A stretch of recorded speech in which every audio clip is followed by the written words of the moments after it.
చేసిన పొరపాట్లను మేము చేయకూడదు. ఈ విధమైన మా పరిపాలనలో పొరపాట్లు జరిగినాయి. కొన్ని సందర్భాల్లో ప్రభుత్వ పరిధిలో లేని పొరపాట్లు జరుగుతాయి. కొన్ని సందర్భాల్లో ప్రకృతి వైపరీత్యం వల్ల నష్టం జరుగుతుంది. కొన్ని సందర్భాల్లో తెలిసి తెలియక ఆ 10 కాల సమయంలో జరిగి ఉంటుంది. వారు తెలుసుకొని ఉంటారు. దీన్ని జరగకుండా ఉండాలి, మీ సలహా సూచనలు ఇవ్వమని అనేక సందర్భాల్లో కోరినాం. ఉదాహరణకి మేడిగడ్డ పోయినప్పుడు కూడా ముఖ్యమంత్రి రేవంత్ రెడ్డి గారు, అదేవిధంగా ఉత్తమ్ కుమార్ రెడ్డి గారు, మొత్తం ప్రతిపక్షాలకు సంబంధించిన సభ్యులందరూ కూడా రండి, మీరు చూడండి, మీరు సలహా సూచనలు ఇవ్వమని కోరినాం. అంతా ప్రజాస్వామికంగా ముందుకు నడిచినాం. సరే, ఎన్నికలు వచ్చినాయి, అర్థం చేసుకుంటాం, వారి ఆతృత, వారి ఆవేదన అర్థం చేసుకుంటాం. ఎన్నికలు వచ్చినాయి, అబద్ధం మాట్లాడినరు, సత్యదూరమైన మాట్లాడినరు, ఏదంటే అది మాట్లాడినరు. మేము అడుగుతా ఉన్నాం సూటిగా, అటు కేసీఆర్ గారిని, పదే పదే మాట్లాడుతూ ఉన్న హరీష్ రావు గారిని, కేటీఆర్ గారిని, మీరు 2018లో మీ ప్రభుత్వానికి మరొకసారి అవకాశం ఇచ్చిన ప్రజలకు సంబంధించి దాదాపు 2 నెలల తర్వాత అసెంబ్లీ నిర్వహణ చేసిండ్రు. దాదాపు 2 నెలలు 35 రోజుల తర్వాత కొత్త సభ్యుల ప్రమాణ స్వీకారోత్సవం చేసిన, అంటే 40 రోజులు గడిచిన తర్వాత. అదే మీరు కంపారిజన్ చేస్తే, మీరు పోల్చుకుంటే 40 రోజుల్లో మేమిచ్చిన 5 గ్యారంటీలు అన్నీ చాలా ప్రధానమైన గ్యారంటీలు మొదలుపెట్టినాం. సరే, మాట్లాడుతూ ఉన్నారు కదా అని. పవర్కు సంబంధించి పేదవారికి ఉపయోగపడేది ప్రభుత్వంలో రాగానే మేము ఏం చేస్తామన్నాం, కరెంటు ఛార్జీలు పెరిగినాయి. పెరిగిన తర్వాత వారు కట్టుకోలేని పరిస్థితుల్లో ఇబ్బంది పడతా ఉన్న తరుణంలో 200 యూనిట్ల వరకు ఉచిత కరెంట్ ఇస్తామన్నాం. కరెంటుకు సంబంధించే చెప్తా ఉన్నాం. చెప్తా ఉంటే 200 యూనిట్ల కరెంటు 2 నెలల నుంచి ఈ రాష్ట్ర ప్రజానికానికి 200 యూనిట్ల లోపడే ఆ వినియోగదారుడికి ఫ్రీ కరెంట్ ఇస్తూ ఉంటే, ఈ ఫ్రీ కరెంటు అంశాన్ని ప్రక్కదారి పట్టేయాలని ఆనాడు ఉన్న ముఖ్యమంత్రిగా కేసీఆర్ గారు బస్సు యాత్ర చేసిండ్రు ఎన్నికల్లో గెలవాలని. వారి పార్టీ పరంగా వారు పడతా ఉన్న ఇబ్బందులను అర్థం చేసుకున్నాం. కానీ సూర్యాపేట సభలో నేను ఉదాహరణ చెప్తా ఉన్నా, చిన్న 2-3 ఉదాహరణలు చెప్తా కరెంటుకు సంబంధించి.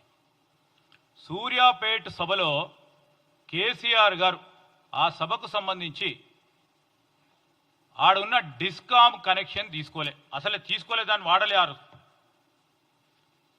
జనరేటర్ మీద సభా కార్యక్రమాన్ని నిర్వహించాలని నిర్ణయం చేసి ఆ సభలో ఆ జనరేటర్ వల్ల జరిగిన కొద్ది ఇబ్బందిని డిస్కామ్ పై నెట్టడం, విద్యుత్ శాఖపై నెట్టి, దానికి తోడు కాంగ్రెస్ పార్టీ ప్రభుత్వంపై ఆరోపణలు చేసిండ్రు, ట్వీట్లు చేసిండ్రు. అసలు జనరేటర్ పెట్టింది ఎవరు? మీరు డిస్కామ్ ద్వారా మీరు కరెంటు తీసుకోవద్దని చెప్పింది ఎవరు? మీకు సౌలతుగా ఉంటుందని మీరు జనరేటర్ ద్వారా తీసుకుంటే, ఆ జనరేటర్ పెట్టింది మీరు, మీ టీఆర్ఎస్ కార్యకర్తలు, నాయకులు. వారు చేసిన పొరపాటుకి రాష్ట్ర ప్రభుత్వం బాధ్యత వహించాలని, కరెంటు పోతా ఉందని అసత్య ప్రచారం కరెంటు విషయంలో ఎన్నికల సందర్భంలో అనేక సందర్భాల్లో చెప్పినప్పుడు ఇదొక అంశమైతే, మీరు భువనగిరి సంబంధించిన 11 kV వారి హయంలో, 1 సంవత్సర కాల హయంలో మేము చెప్తా ఉన్నాము, ఈరోజు 62 సార్లు ఇంటరప్షన్ జరిగిన 11 kV ఫీడర్ పైన 26 గంటల 42 సెకండ్లు కరెంట్ ఇంటరప్షన్. ఒక్క సబ్స్టేషన్కు ఒక్క భువనగిరి 11 kV ఫీడర్కు సంబంధించి 26 గంటల 42 నిమిషాలు ఇంటరప్షన్ ఈ 11 kV ఫీడర్కు సంబంధించి ఇంటరప్షన్ జరిగితే మేము చాలా విశాలమైన హృదయంతో ఆ రోజు ఏదైనా ఫీడర్ కానీ ట్రాన్స్ఫార్మర్ కానీ ప్రకృతి వైపరీత్యం వచ్చినప్పుడు కొన్ని సందర్భాల్లో ట్రిప్ కావటం, కొన్ని సందర్భాల్లో ప్రాణాలు కాపాడాలని విద్యుత్కు సంబంధించిన అంశం విషయంలో ఇబ్బంది రాకూడదని మానవ ప్రయత్నం చేసినప్పుడు మీరు ఆ రోజు ఇదే భువనగిరికి సంబంధించి వారి ప్యాంప్లెంట్స్ పేపర్ కొని 11 kV ఫీడర్ ఇన్సులేటర్ క్రాక్ అయింది. ఒక్కసారి ఇన్సులేటర్ క్రాక్ అయి 30 నిమిషాల్లో అక్కడున్న అధికారులు, అక్కడున్న విద్యుత్ అధికారులు 30 నిమిషాల్లో దాన్ని రెక్టిఫికేషన్ చేస్తే ఎన్నిసార్లు ఫీడ్ చేస్తారండి వారు? ఎన్నిసార్లు పేపర్లో మాట్లాడతారండి? ఎక్కడైనా ప్రకృతి వైపరీత్యం వచ్చినప్పుడు ట్రాన్స్ఫార్మర్స్కి సంబంధించి పెద్ద ఎత్తున గాలి వీసినప్పుడు ఎక్కడ ఏ విధంగా నష్టం జరగకూడదు ఉన్నది కొన్ని సందర్భాల్లో అధికారులు నిర్ణయం తీసుకుంటారు. కొన్ని సందర్భాల్లో ప్రకృతి వైపరీత్యం వల్ల జరిగిన ఇబ్బందులను దృష్టిలో పెట్టుకొని చేస్తూ ఉంటారు. పరిపాలన యంత్రాంగంలో 10 సంవత్సరాలు ఉండి విద్యుత్ శాఖను సరిగ్గా నడపలేని చేతకాని ఆ ప్రభుత్వం ఈరోజు ఈ విధంగా మాట్లాడడం అనేది చాలా బాధాకరం, దురదృష్టకరం. మరొక అంశం చెప్తాం. వరంగల్ ఎంజీఎం హాస్పిటల్కు సంబంధించి ఈరోజు 121 ట్వీట్లు చేసిండు మహానుభావులు.